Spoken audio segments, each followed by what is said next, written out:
I am the recognized top womanizer at university. I flit through the flowers without getting caught by a single petal. The only one I truly took seriously was Willow. We talked for a long time, but then, when she was drunk and emotional, she whispered another man's name. She sobbed, saying, "I've had enough fun. I want to find an honest man and marry him." A mouthful of old blood instantly lodged in my throat. A mouthful of old blood instantly lodged in my throat. Damn it. You've had enough fun, but I'm not done yet. Later, in my moment of failure, I happened to run into my first love who had returned to the country. I suddenly became all sincere and said, "Wife, I've always been thinking about you," but the next moment, Anna gently smiled and said, "So, when are you going to take me off your blacklist? As for your previous wrongdoings, we'll talk about it later." And later, day after day, my legs tremble like sifted wheat, as if I can't hold up any longer. And when Willow, with red eyes, begged me to forgive her, Anna raised her eyebrows and mocked.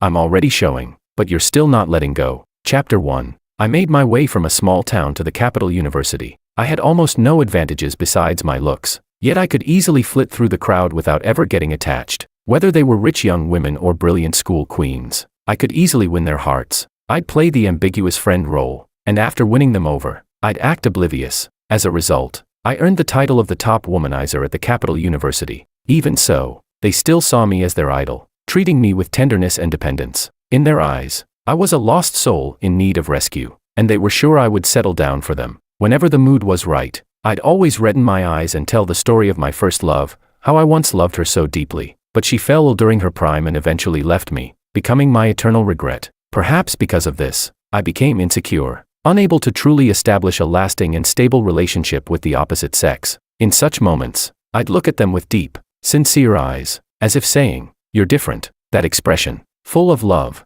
always made their eyes shine with sympathy and a desire to save me, but I knew clearly, they were just temporarily feeling like saviors. Privately, they still shared dog training strategies on social media, backup plans, and how to train their ATM boyfriends to show their independence and clarity. I didn't feel uncomfortable with it, though. After all, it allowed me to switch between flirtations without guilt. Having such thoughtful backups was simply great. Only with Willow, we really took things seriously for a long time. She was gentle, considerate, understanding, and never went to extremes with feminism. She'd spend months knitting a fine scarf for me by hand. She'd walk through every street with me to find authentic hometown flavors. And after being with me, she would keep her distance from other men. There was no doubt about it, she was my ideal type. Just as things were about to become official, I overheard her, drunkenly murmuring the name of another man. She whispered, "Makoto, I'm done playing. When are you going to marry me?" She leaned against the bar, resting her chin on her hand, swaying slightly, and murmuring,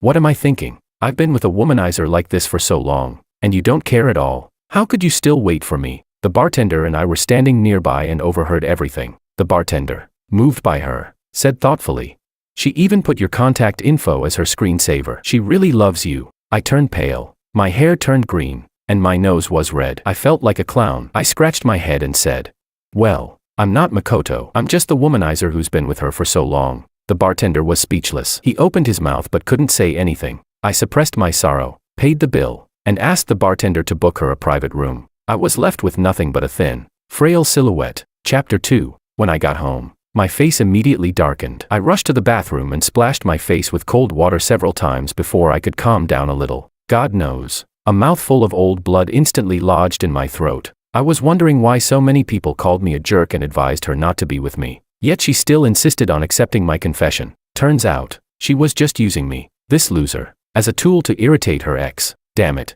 Using a womanizer as a tool, how is that right?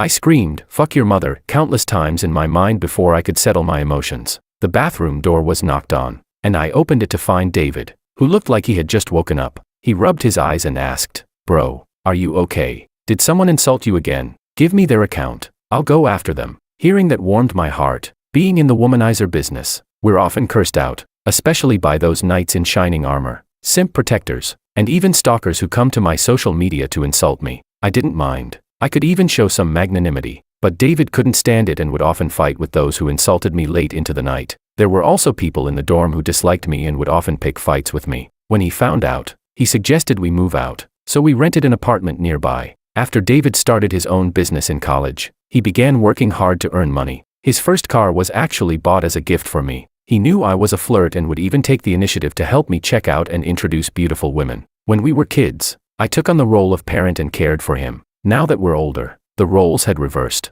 I patted his back and said, "It's nothing. I'm just planning to switch things up." David looked at me knowingly. He said, "Before, you'd change girlfriends every 2 months at most, but this Willow has been around for almost a year. I thought she was going to be my sister-in-law." I gave a guilty smile. I replied, "How could that be? Do I look like the kind of person, if he knew I'd messed up this time, what would be left of my glorious image in his eyes?" This matter had to be kept between us. Thinking of Willow, I couldn't help but smirk inwardly. If I really played with an innocent girl's heart and got betrayed and tricked in revenge, I'd accept it. That would be what I deserve. But Willow, that bitch, she doesn't deserve that. I curled my lips and looked at David. I said, "David, help me with something tomorrow." Chapter 3. The next day, I went back to the dorm to pick up the rest of my luggage. As soon as I reached the door, I heard the laughter of the jealous cucumber roommate. He laughed and said, "Ha ha ha. Even the womanizer gets played sometimes. This is so satisfying. Always acting like he's the center of the world, thinking all women fall for his act. Now he's seeing reality." "Ha." Another roommate replied, "Martin, your goddess took your money and went to a hotel with another guy. If it weren't for George, you'd still be kept in the dark. Isn't this a bit much?" That was one of the roommates who couldn't stand it and spoke up for me. I pushed the door open and smiled. "For some jealous cucumbers, even my breath is a mistake." Martin looked displeased and said, "So what? Did I say something wrong? You play with so many women, and you're actually proud of it." I looked at him, my eyebrows slightly raised. I smiled and said, "Of course, I'm proud. I don't spend a dime, yet women rush to me and pay for me. I can barely keep up with all the dates. Now, look at you." I gave a playful smirk. I continued, "You eat instant noodles, spend all your pocket money on women, and then, when they turn around, they take your money and go to another guy's hotel, and you still feel like you're part of the action." A few roommates couldn't hold it in and lowered their heads, trying to hold back laughter. He was so angry his face twitched, but he couldn't say a word. I said, "You enjoy insulting me as a womanizer, but do you know how much effort it takes to be a top-tier womanizer? I wake up at 5 every morning, work out for 2 hours, focus on my abs and core. I eat a balanced diet and never touch fried food. To ensure my energy and mental state, I go to bed at exactly 10 p.m. every night. Every day, the first thing I do when I wake up is weigh myself and measure my body fat percentage. I've kept this routine for 5 years, but external conditions are just the basic requirements. To be a better playboy, I majored in psychology and taught myself philosophy. Psychology lets me see through a person's essence and steer the situation in the right direction. Philosophy is the best way to strengthen and arm my brain, keeping me calm and sharp in any situation. I do background checks on every woman I take an interest in. If she's into oil painting, I'll learn about the history of oil painting and the works of Da Vinci, Giorgione, Monet, and other masters. If she loves extreme sports, I'll go try bungee jumping, paragliding, or skydiving. If she's into feminist independence, I'll treat the second sex as my Bible, using circular reasoning to make her happy. I need to both keep up with her conversation and provide emotional value. But when it comes to the flirtation process, maintaining a proper balance is key. Flattering someone too much will only make them think their value is extremely high. The key to understanding human nature is the ultimate emotional fluctuation. Sometimes they're moved to tears, sometimes they feel unbearable pain, sometimes they're indulged in excitement, and sometimes they're anxious and insecure. This emotional volatility creates strong memory anchors in the brain, constantly amplifying their immersion in the relationship. And sunk cost theory tells us, the more someone invests, the harder it is for them to quit halfway. So, I never rush to have someone. I just slowly make sure they can't live without me. On top of that, I need to ensure my abilities to satisfy the desire for strength. As a result, I've ranked first in psychology for 4 years, served as president of both the debate and broadcasting clubs for 2 years, and received an offer to study at a top university in the UK. All this smooth sailing is built on countless days and nights of hard work. I looked at the dumbfounded Martin. I smiled and said, "If you could do what I do, you wouldn't be here complaining." I grabbed my suitcase and left in style, hearing one of my roommates quietly say, "I'm not jealous of his success at all." Chapter 4. After I went downstairs, I immediately wore an expression of despair. People passing by would glance at me, some intentionally, some unconsciously. I picked up my phone, and it was full of missed calls and message notifications.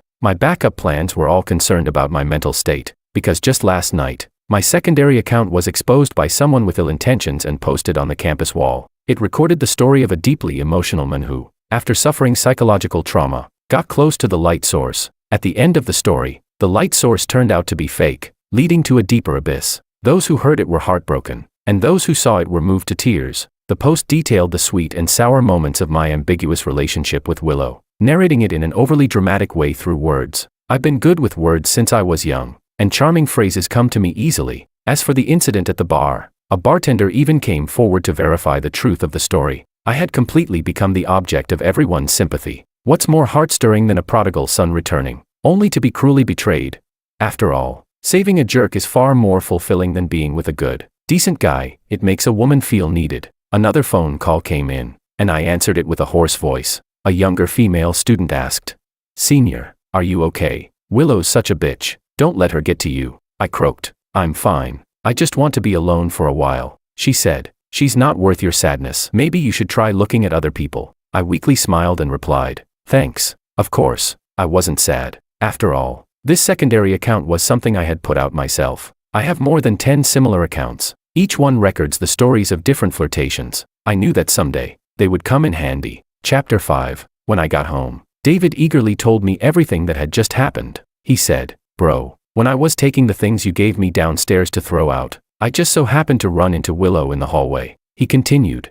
"When she saw the ring and the burned scarf, she almost broke down." I raised an eyebrow, the corners of my mouth lifting into a faint smile. "Last night, I had bought a fake ring and burned the scarf Willow had given me, then casually tossed them into a shoebox. After I saw Willow's message saying she was downstairs, I had David take those items downstairs and throw them away." He understood my intention and, seeing her, he sighed deeply, saying, "As soon as my brother got back, he locked himself in his room and drank in silence. I've never seen him like this before." He glanced at the things in the box and said with a regretful expression, "My brother used to cherish this scarf so much, he wouldn't even let me touch it. And this ring, he spent all his savings to buy it. He said he was going to use it when he proposed. He's already in so much pain. I'm really worried he's going to do something drastic. Who the hell hurt my brother this badly?" I heard that Willow's eyes immediately turned red. She carefully cradled the box of broken items in her arms. Tears streamed down her face as she choked out, "It's all my fault. I'm so sorry,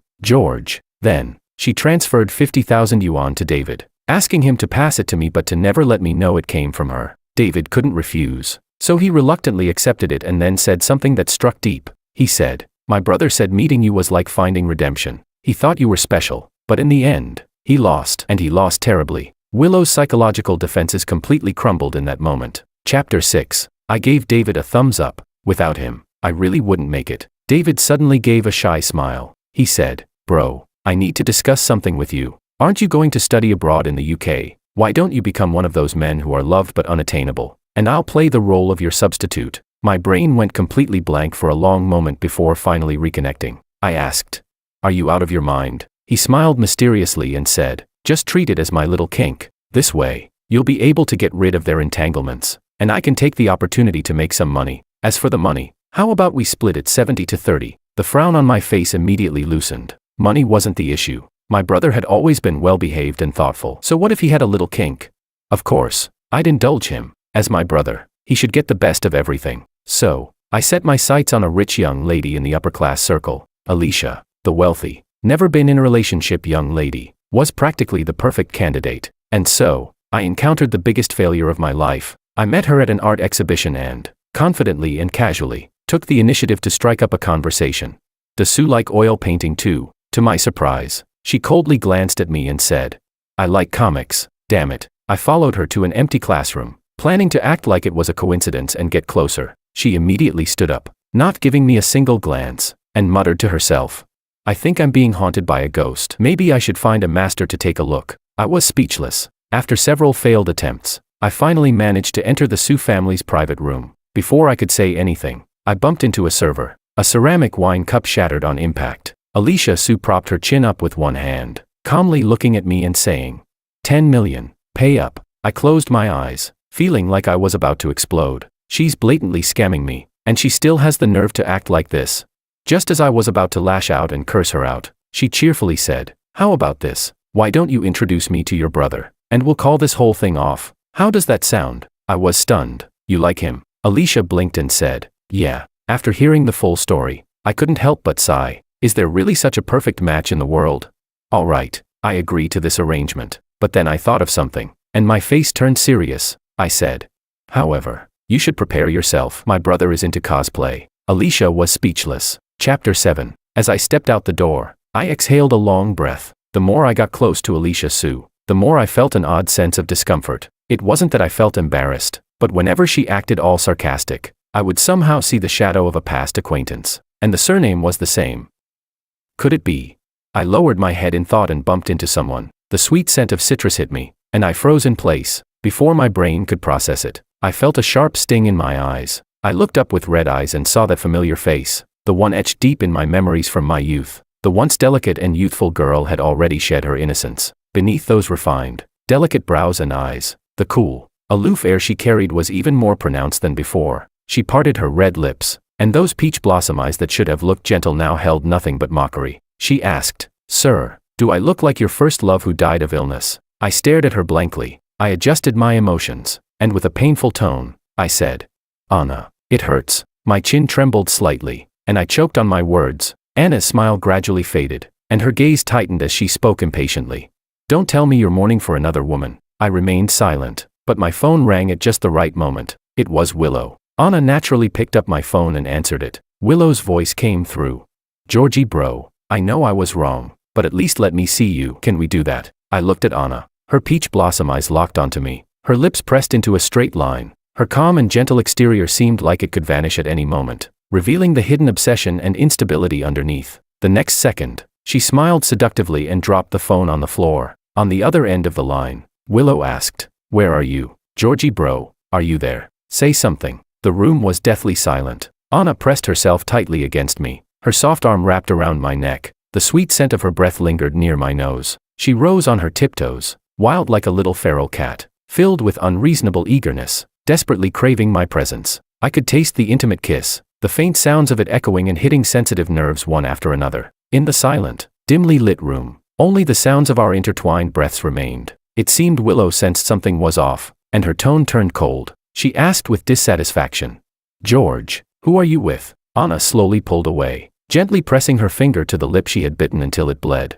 In the dim light, her eyes were dark and deep, like a cold, bottomless pool. Her voice had a slight breathiness to it, seductive and captivating. She said, "Just take me off your blacklist first. As for your past mistakes, we'll talk about them later." Okay. My mind, still dazed, finally snapped back to reality at that moment. I smiled at her, my expression soft, my voice laced with longing as I said, "Go to hell." Anna was speechless. I picked up my phone, hung up, and walked away without looking back. Chapter 8. When I reached the bottom of the apartment building, I saw Willow crouching in the corner of the staircase. Her petite figure was hidden in the shadows, and several crumpled tissues were scattered at her feet, giving her a frail and wronged appearance. When she heard movement, she stood up and looked at me. Her eyes were filled with tears, moist and glistening. We stared at each other for a few seconds, and she lowered her head, wiped her eyes, then tightly clenched the tissues in her hand, as if forcing herself to calm down. She said, "I'll clean this up when I leave." I averted my gaze, too lazy to play along anymore, and turned to walk away. She quietly asked, "George, who was the woman you were with just now?" I stopped in my tracks and turned back. I asked, "Who are you to question me? Come on, it's been nearly a year, and you still haven't gotten that Makoto to come back." I had done a lot of digging to learn about this person named Makoto. Willow and Makoto had grown up together, and Makoto had loved her for many years. But before university, Willow had been a gold digger, only looking for rich and handsome men, and she didn't look at poor guy Makoto. She even distanced and hurt him because of her friend's instigation. Makoto, disheartened, changed his university application and severed ties with Willow completely. When Willow realized what she had done, she regretted it deeply and went to his school to try to win him back, but found him with another girl, smiling brightly. She believed that Makoto was only doing this to make her regret, and so I became her target. Willow used all her tricks to weave a web full of love and tenderness. To make Makoto jealous, she even managed to drag me into it, but in the end,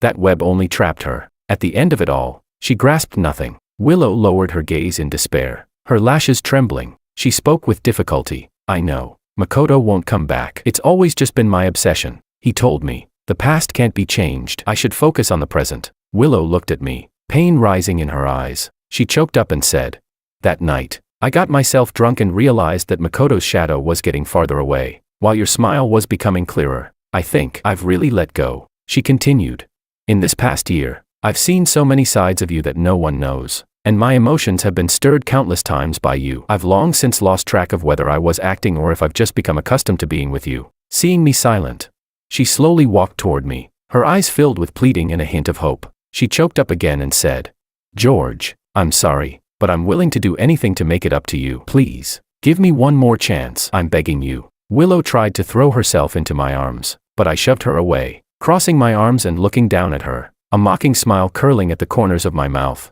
I laughed and said, "Don't overdo it with the pity act. You look really ugly when you cry." Maybe it was the first time she had seen me so cruel. She stood frozen, her pupils trembling, unable to say a word. I sneered, "Do you love Makoto? I doubt it. You've just gotten used to him chasing after you, taking his affection for granted, and when he left, you couldn't accept it. You're the same with me. You can't accept that you wasted a year of your life and ended up with nothing. So you put on this pitiful act to make yourself feel better." She cried, shaking her head desperately. "I don't. I'm sincere with you." I asked, "Really? If Makoto came back, what would you do?" Her pale lips parted, and she lowered her gaze to avoid my eyes. I grinned and looked at her, saying, "I know exactly what kind of woman you are. You'd go back to him. Then on a night when you're mad at him, you'll remember me, feeling guilty while indulging yourself in pleasure. And when it gets exposed, you'll angrily blame me, the bad guy." Willow, admit it. You're just a bitch who can't change her ways, forever stuck in regret and dissatisfaction. I no longer looked like the warm, gentle guy from before. I tore away her facade without mercy. Willow's face turned ashen,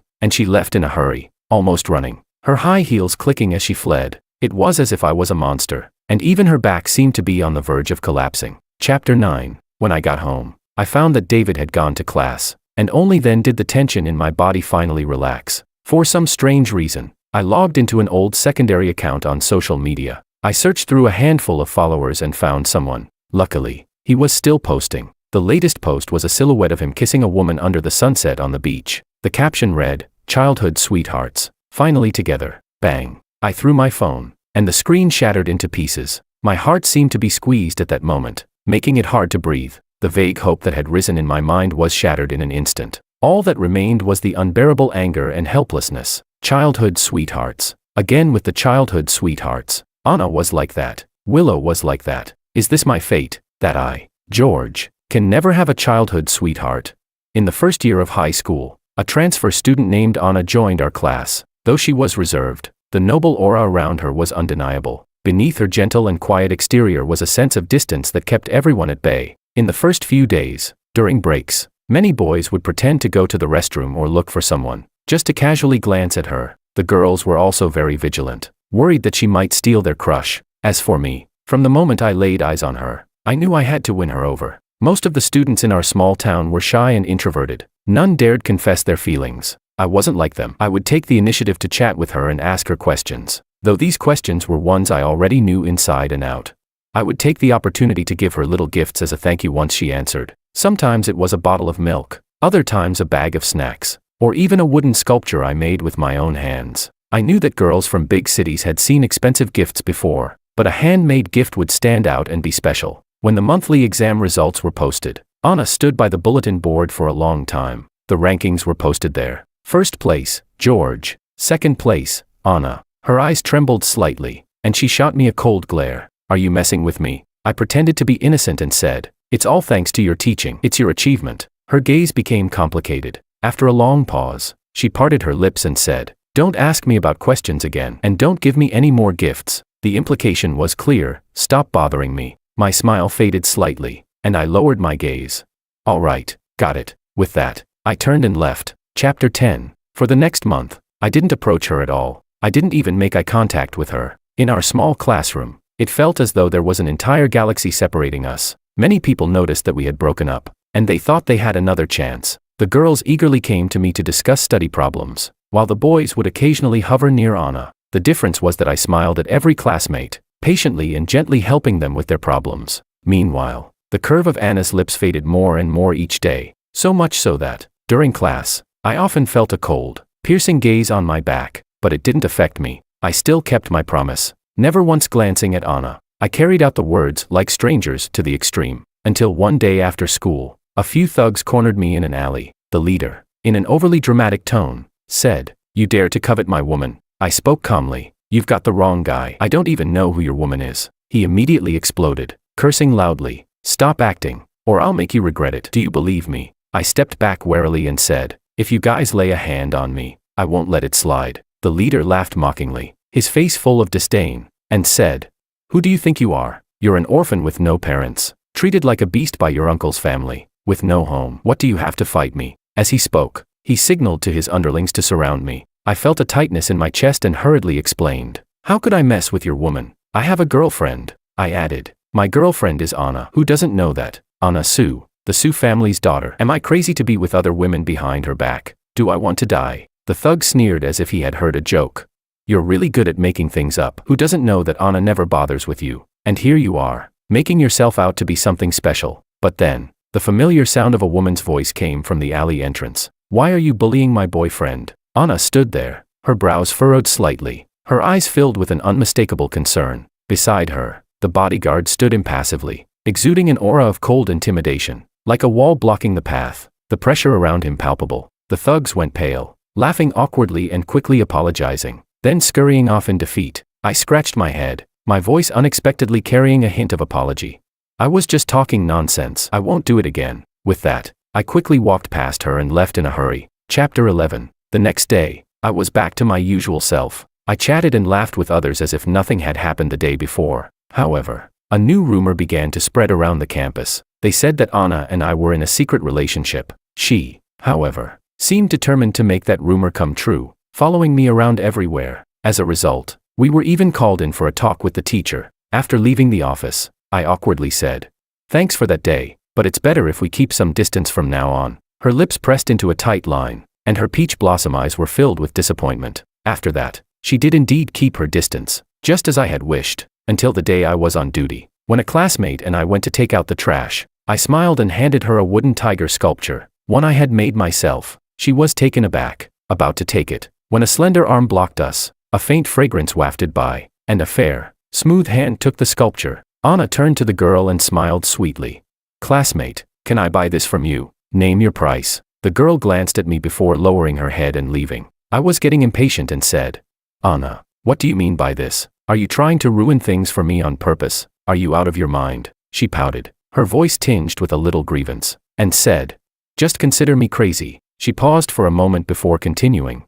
George, I've changed my mind. You can only come to me for questions and bring me gifts. That day, the sunset stretched our shadows close together, as if we were merging into one, inseparable. I knew the time had come. The next day, I deliberately exposed the frightening scars on my arm. Anna's eyes reddened. After school, she insisted on taking me to her house to apply medicine and bandage it. That night, the moon was big and bright, casting enough light to clearly see the fine hairs on her profile. Laughter and shouting could be heard from the yard, and she nervously curled up into my arms. That was our first embrace. My uncle and aunt were arrested for their crimes. Finally, our lives returned to a peaceful calm. With that, my plan was perfectly executed. Chapter 12. The more she cared for me, the more my initial intention seemed utterly despicable. At an age when true feelings should be exchanged, even a hedgehog becomes soft with a little kindness. I confessed to her that everything had been a manipulation, and I was prepared for her to get angry and distance herself from me. But Anna just shook her finger and said,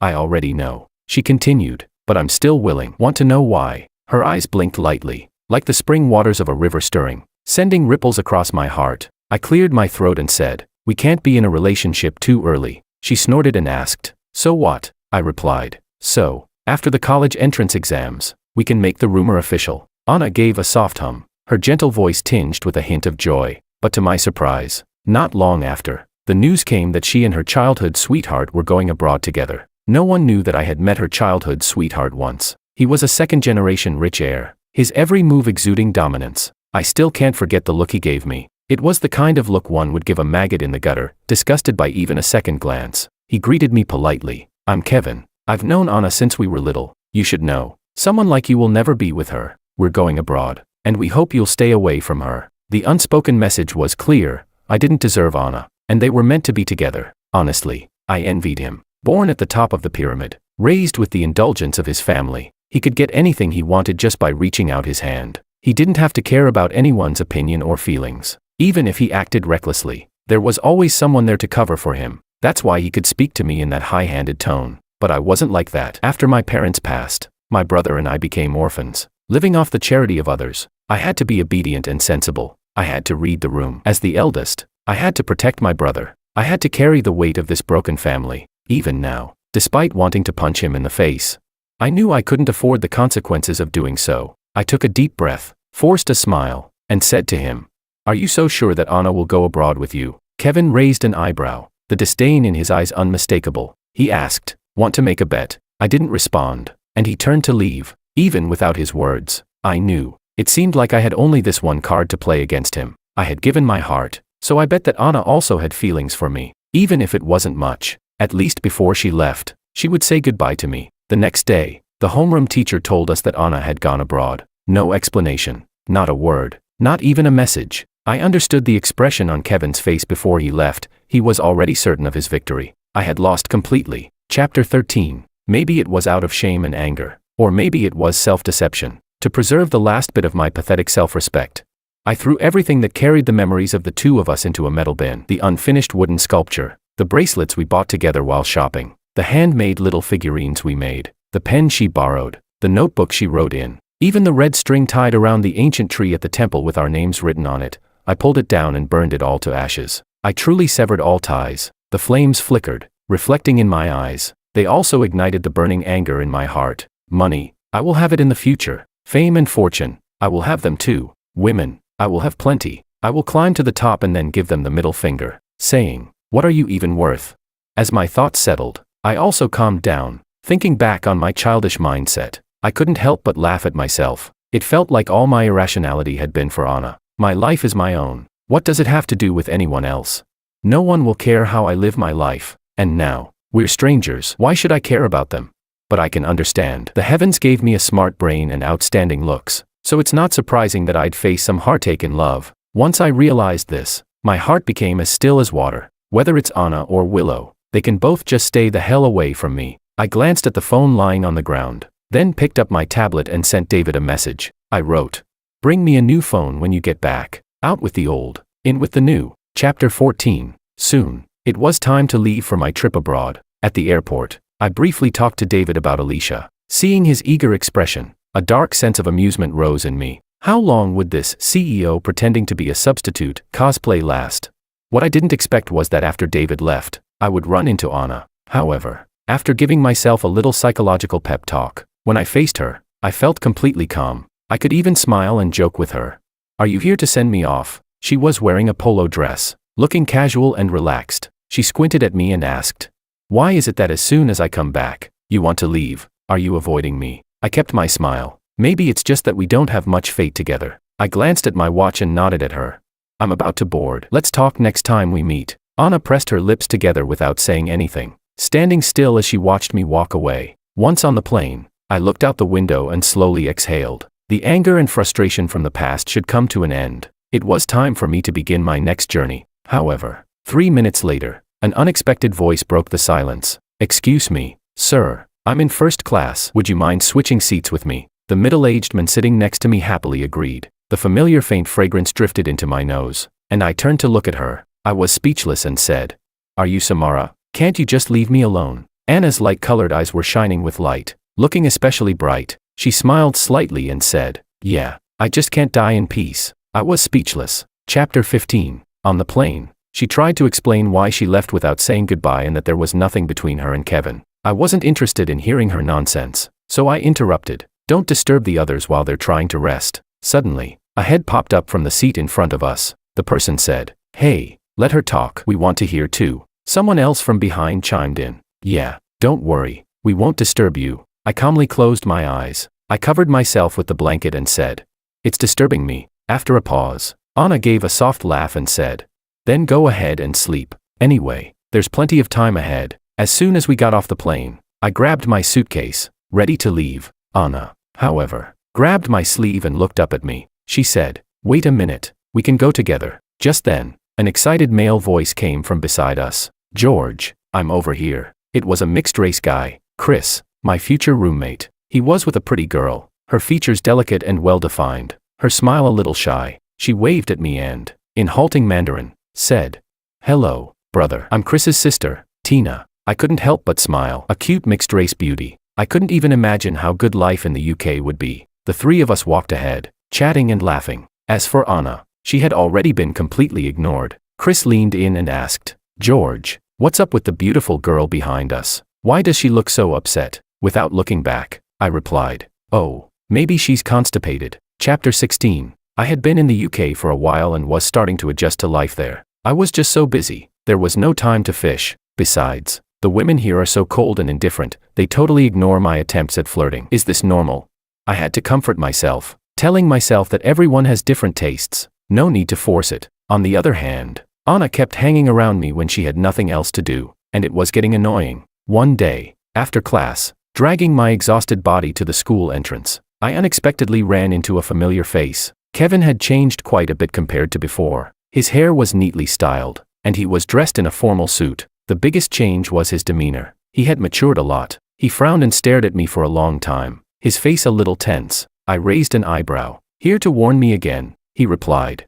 "Forget it. I think you and Anna are a good match. I wish you both the best." Kevin's expression was complicated. Just as he was about to say something, he was interrupted. Anna asked, "Who do you think I'm a good match with?" Anna was wearing a black dress, her aura cool and elegant. She stepped over and stood beside me, her posture intimate, as if the years of distance between us had never existed. My temper flared up. I sneered. "What? Are you two just bored and thought of having some fun with me?" A flash of pain and guilt appeared in Anna's eyes. Her voice was hoarse as she said, "George, I'm sorry." Kevin took a deep breath and looked at me. He said, "The misunderstanding and separation between you two were caused by me. I owe you both an apology. Let's go to a cafe. I'll explain everything to you." Anna pursed her lips, her expression unhappy. Kevin gave a small, strained smile and said, "I just want to make up for my mistake." He looked at me, clearly waiting for my response. The person who had once looked down on me was now apologizing sincerely. Whether out of curiosity or nostalgia, or both,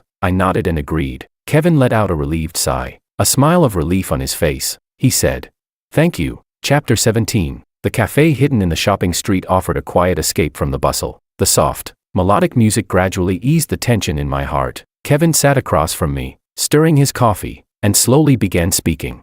"The reason Anna left so suddenly was because her father was seriously ill. She asked me to explain to you, and you probably know the rest. As for the harsh words I said to you, they were both her brother's request and my own selfishness. I'm sorry." He turned his head to look at a woman chatting with someone by the window. A trace of nostalgia and relief appeared on his face. He said, "Anna has always been outstanding in both character and appearance. Compared to others, she could be considered perfect. It's completely natural to fall for her. But even though she wasn't opposed to me, there was always this distance between us. I thought that as long as I kept treating her well, she'd eventually be moved. So I foolishly cleared away all the obstacles." At this point, he gave a self-deprecating smile. He continued, "She did realize how I felt, and made it clear that we were just friends. I begged her and even lost my temper. But all I got in return was her distance. I had no choice but to return to the role of a friend, pretending nothing had ever happened. When the relationship finally started to ease, she transferred schools and fell for you, some small-town exam-focused guy who is nothing like me." I furrowed my brow and looked at him, but he smiled at me openly, without shame, and said, "Sorry, but that's how I really felt at the time. Maybe all unrequited love eventually turns into resentment. So I let jealousy drive me to provoke you. It felt like if I saw you suffer, I could finally get revenge and feel good. But you remained so calm, making me look like a clown." I took a sip of my coffee. People with different perspectives can't empathize with each other, so we couldn't see through each other's facade. But here we were, sitting peacefully together, like old friends sharing past grievances, which, in a way, was a sign of growth, wasn't it? He said. "After going abroad, Anna found out that you had blocked all her contact information. And I told her the truth. That was the biggest argument we had. I couldn't understand why she'd fall for a guy like you. A jerk." She said, "If it were you, you would never speak ill of someone else. That's the difference between us." We parted on bad terms, and from then on, we were strangers. Kevin said he was initially angry and embarrassed. He had a good family background, a comfortable life, and certainly wasn't as shallow as I was. How could Anna say he was worse than me?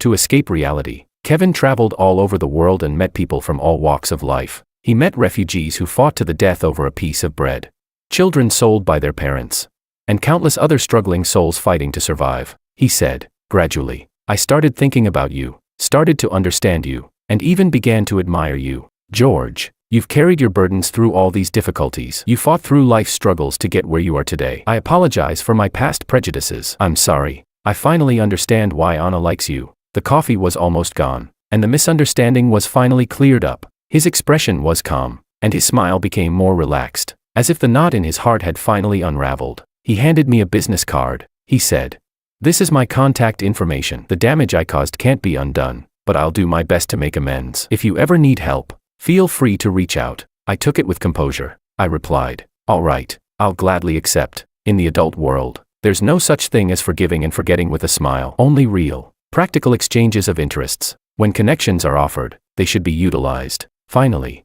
I asked him, slightly puzzled, "Do you have a girlfriend now?" He was taken aback for a moment, realized what I was asking, then shook his head and smiled. "When we were kids, I had plenty of playmates. How could I have just one childhood sweetheart?" Chapter 18. After Kevin left, Anna pushed the door open and entered. She cautiously glanced at my expression, hesitant to speak. I spokely. "He already told me everything." Anna's eyes brightened slightly, and she pressed her lips together. I didn't leave without saying anything on purpose. That day, my brother smashed my phone, and I could only ask Kevin to explain things to you, but who would have known? Her voice trailed off, growing quieter, filled with regret and a hint of helplessness. I couldn't help but find it a little funny. After she left, I blocked all her contact information. Anna wasn't without trying to reach me from other numbers. It was the age when pride meant everything. The woman I loved ran off with a rich and handsome guy, and I couldn't swallow that humiliation. So I made up a lie, telling her not to contact me again, claiming that I had a girlfriend and that she should respect herself, or I'd make sure she'd never see me again. She knew that when I said something, I followed through, and she had no choice but to back off. Once the anger subsided, reason returned. I began to consider whether she might have had her reasons. So, I put some effort into finding Kevin's social media account. What I saw were photos of him traveling the world. He looked vibrant and free, and occasionally, there were items that hinted at the presence of women in his life. The top comment, "Childhood sweethearts, love is always so sweet." I didn't have the courage to look further, realizing how foolish and sad I was for making excuses for Anna. After that day, I completely erased her from my life. Avoidance may be shameful, but it worked. I shook my head with a smile and said, "It's a bit nostalgic. A misunderstanding that lasted for so many years." I continued, "It's not your fault. It's my fault for not giving you a chance to explain." Then I shifted the conversation. "But I'm not wrong either, because my pride matters more than anything. I guess it's fate. No destiny for us after all." Anna pressed her lips tightly together, looking at me with a mix of panic and confusion. She said, "George, I interrupted her. I said, "Anna, we've been apart for 5 years, not 5 days. The changes between us are so drastic. Calling it earth-shattering wouldn't even be an exaggeration. Our experiences and mindset are completely different now. It's not just about clearing up the misunderstanding and going back to how things were. I've truly let go of you, and I really have liked other women. You don't really think I'm dating someone to try to get you back, do you?" She lowered her eyes, her long lashes casting a shadow beneath them. I comforted her. "Maybe it's just an obsession you have with me. You need to break free from the cycle you're in to meet someone better." Anna silently smiled through her tears.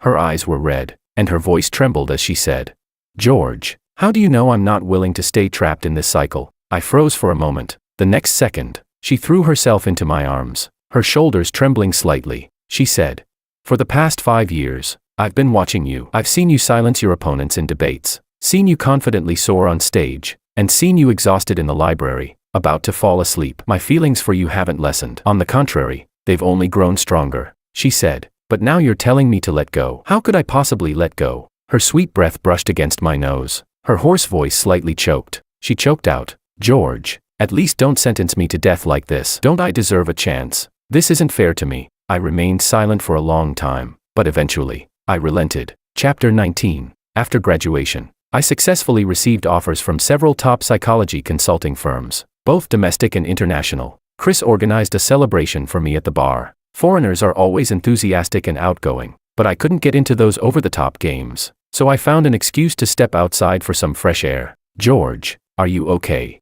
My head was a little dizzy, and Tina quickly helped steady me. In the dim light, her eyes were as clear as water, gazing at me without blinking. I slowly cleared my head, pulled my hand away, and said, "I'm fine. Go back in and have fun with them." I knew Tina had feelings for me, but I wasn't in the right state of mind for that. "Georgie, brother." My eyelid twitched, and I was about to correct her, when suddenly, a bright light flashed, and I looked up to see Anna getting out of the car. She naturally linked her arm with mine, her gaze cold, her dark eyes narrowing as she looked at the people around us, a subtle warning in her eyes. With a cold snort, she said, "I won't disturb your gathering tonight. I'm heading home with my boyfriend." Tina stared at me, Her eyes filled with reluctance. I was eager to get Tina to drop the unrealistic idea, so I nodded toward her and said, "Yeah, I'll go back with my girlfriend. Please tell your brother for me." A look of disappointment flickered in her eyes, but she simply nodded and went inside. As I turned around, I saw the smile on the woman's lips next to me, as if she was in a good mood.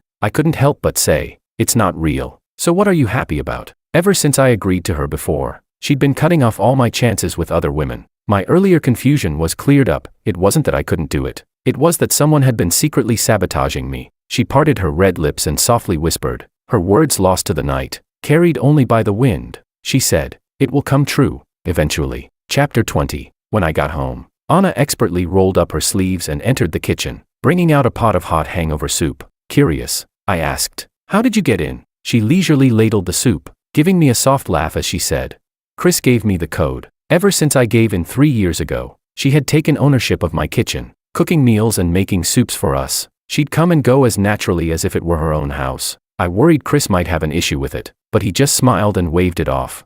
"If you don't let her come, my stomach will protest." Now, he even gave her the house code. I sighed and rubbed my forehead. Anna placed the warm soup in front of me. She said, "Drink this and go to bed, or you'll have a headache tomorrow." Her voice was gentle, soft, and sweet, carrying a hint of tenderness. I looked up at her, her clear eyes, framed by soft steam from the soup, giving off a warmth that hit me hard. The thought of a sense of home made my heart tremble, my breath catching for a moment. Though I had the hangover soup, my head still felt foggy. I stared at Anna for a long time. She parted her red lips and asked, "What's the matter? Why are you staring at me like that?" The next second, I leaned in and kissed her lips, the warmth testing, with a hint of sweetness. Anna's pupils shook, frozen in place. I pulled back slightly, a rare mischievous smile on my face. I said, "Now we're even." The next moment, she wrapped her arms around my neck and straddled my lap. Her soft, warm kisses following in quick succession. The familiar scent lingered at the tip of my nose, her tongue eagerly tangled with mine. Such blatant seduction, who could resist? At the very last, on the verge of losing myself, she whispered encouraging words. I kissed her again, until I heard her broken words, barely forming a sentence. Chapter 21. A month later, I stood speechless, holding Anna's pregnancy test results in my hands. I looked at Anna, who was blushing beside me, and complained, "Are you out of your mind? What kind of body does she have to get pregnant on the first try?"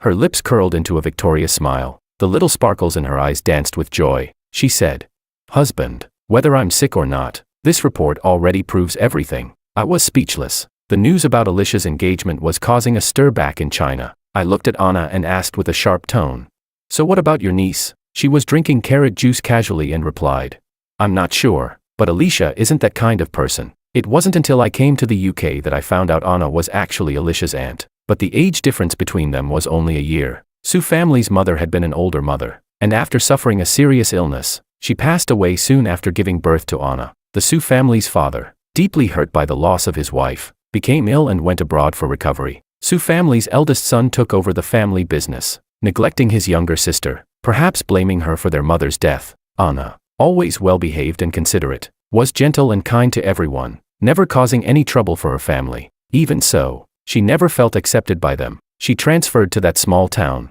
probably the most rebellious thing she ever did. It was her mother's hometown. That's where we met. Later, her father's health deteriorated, and she had no choice but to leave in the middle of the night. Fortunately, her father was saved. Perhaps because he had been so close to death, he finally realized that he had ignored this child for 16 years. He wanted to mend their relationship, and with the excuse of his illness, he kept Anna in the UK. Before he passed, he stubbornly held Anna's hand and asked, "Do you resent me?" Anna said she didn't. Her answer was gentle but distant. I don't know what the Sue family's father was really thinking, but I feel sorry for Anna Sue. When she needed family the most, everyone treated her like she didn't exist. They vented all their resentment on such a young girl, never considering how much she must have suffered or blamed herself. And when she no longer needed her father and brother, they came back and emotionally blackmailed her, pretending to be the loving family they never were, self-deceiving and playing the role of a close-knit family. It's ridiculous. What did Anna do wrong? She had been tortured for so many years. She didn't choose to be born into that family. Chapter 22. Thinking about all of this, I couldn't help but let out a long sigh. Anna, seeing this, threw herself into my arms and asked, "Husband, what's wrong?" I stroked her head, my tone low and somber. "Anna, my heart aches for you." She froze for a moment, then gently chuckled and snuggled into me. The sound of her laughter resonated in my chest, sending waves of warmth through my heart. She said, "If I knew you cared this much about me, I would have complained even more." I chuckled softly. The next moment, Anna slid a diamond ring onto her ring finger. Anna stared at the ring in shock, her eyes wide with surprise. I said, "Your family hasn't treated you well, and if I don't treat you well, I can't imagine how much that would hurt you." I continued, "This time, let me be the one to be your family. Okay, the wedding should be the grandest, and the wedding dress should be the most beautiful." Her eyes reddened, and she buried her face in my chest, choking out, "Okay." Chapter 23. After witnessing the fiasco of David and Alicia's engagement, Anna and I both agreed that the misunderstanding needed to be cleared up sooner rather than later. With our friends and family all in China, we decided to hold the wedding there. After returning to China, I met Anna's older brother for the first time. His face was still not in the best shape, but there was nothing he could say. First of all, he had no control over us. Second, he couldn't even control his own daughter, who insisted on marrying no one but my brother. And most importantly, I had already achieved the ambitions I had in my youth, and I no longer needed to depend on anyone. The whole "we're from different worlds" argument could go to hell. I spent a month preparing, giving Anna the grandest wedding possible, but the guests were all people Anna invited. I don't know if it was intentional or not, but Anna invited everyone from my past relationships, including Willow. She even arranged for them to sit at the same table. This woman just kept pushing her limits, constantly crossing the line. I said, "Anna, you really want to stir up trouble, don't you?" She looked down with a hint of innocence and grievance. She said, "I've been so jealous of you for these past 4 years in college. It wasn't easy for us to get back together. Can't I show off a little?" Since we got back together, she had become more demanding, but when I looked into her eyes, as warm as autumn sunlight, my heart softened. I said, "Fine, do as you wish." During the toasts, Willow kept her lips sealed, surrounded by a heavy, defeated aura. This was thanks to someone's relentless provocation. When I first returned to China, Willow begged me for forgiveness multiple times. After she found out I was getting married, she even came to my house crying in the middle of the night. But it was Anna who answered the door, radiating an icy coldness. That was the first time I saw her speak in such a harsh tone. Taking off her gentle, composed mask, she raised an eyebrow, revealing a wicked sneer. She said sarcastically, "I'm already showing, but you're still not letting go. Just get lost." Despite being humiliated like this, she still showed up at my wedding. Willow looked up at me, a painful smile tugging at her lips. She said, "George, I wish you happiness." And, "I'm sorry." I didn't respond. Just as I hadn't accepted Kevin's apology, the wounds I had suffered couldn't be healed with a light sorry. In this life, there's no need to force a perfect ending. Victims have the right to refuse forgiveness. Chapter 24. That night, Anna was unusually drunk. The corners of her eyes were tinged with a hint of vulnerability that had never shown before. She clung tightly to my arm, as if afraid I might slip away. I sighed helplessly and softly comforted her. She gazed at me, her voice full of grievance as she said, "If only we had never separated." I had thought about that too. If we hadn't had that misunderstanding, would we be happier now? The answer is, maybe not. If Kevin could boldly say those things, how could her father and brother ever have accepted her marrying me?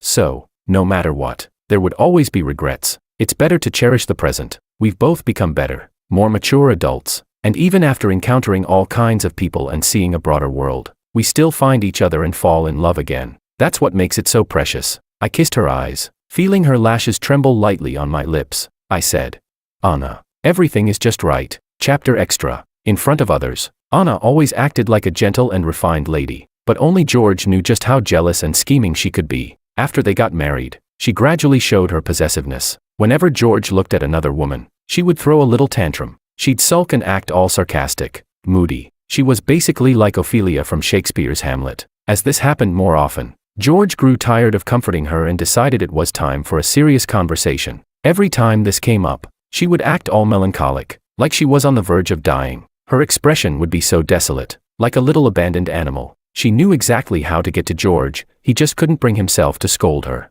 Instead, he had to find another way to punish her. The next day, she woke up happily and made breakfast. The smile on her lips was impossible to hide. Only the faint red marks on her collarbone showed how she had been punished. Not only that, but she had also added all of George's exes: Maria, Sophia, Lisa, Laura. It was like she was reading off a list of people to target. Then she would post pictures of their baby and show off their love every few days. She posted, "So cute, looks just like my husband. My husband worked all morning just to make me breakfast. He loves me so much. Ugh." He's so clingy. What should I do? Oh, I forgot some people don't have a husband. The victims of these constant posts were easily triggered. Some couldn't resist and sent screenshots to George. Can you control your wife? George replied with a question mark. He took a deep breath, already planning how he was going to punish someone tonight.